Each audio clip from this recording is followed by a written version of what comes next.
Sur le plan administratif, le district autonome est la circonscription la plus importante en Côte d'Ivoire.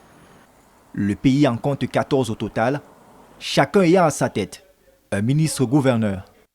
La Côte d'Ivoire est divisée en départements, lesquels sont intégrés dans des régions, lesquels sont intégrés dans des districts. Le district étant la hiérarchie supérieure. Le district autonome de Yamoussoukro est le plus vieux district de Côte d'Ivoire. Il a été créé même avant le district d'Abidjan.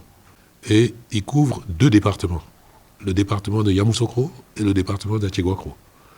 Il est situé pratiquement au centre de la Côte d'Ivoire, à 100 km au sud d'une ville, de la deuxième ville de Côte d'Ivoire qui s'appelle Bouaké.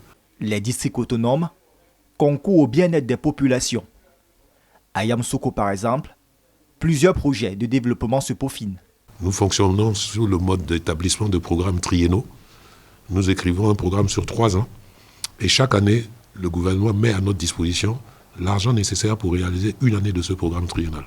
Nous faisons de l'électrification villageoise, nous construisons des routes, des ponts, des dispensaires, des écoles, nous distribuons des bourses scolaires, nous distribuons donc des prises en charge scolaires, nous faisons ce qu'on appelle l'hydraulique villageoise améliorée, on installe l'eau courante dans les villages. En fait, on fait de la politique de développement. Nous recevons des demandes, des remontées de terrain de la part de nos administrés, et à partir de là, nous établissons des statistiques et nous établissons des priorités. Yamoussoukro est présenté comme la capitale de Côte d'Ivoire, mais l'essentiel des investissements se trouve à Abidjan. Au sommet de ce district autonome, on ne tarit pas de projets pour séduire les investisseurs nationaux et même internationaux. Le plan national est appliqué à Abidjan comme à Yamoussoukro.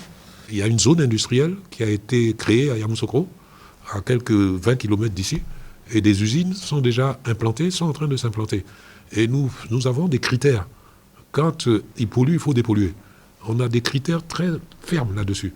Et nous ne voulons pas, par exemple, d'industries qui dépendent du pétrole et de tous ses dérivés.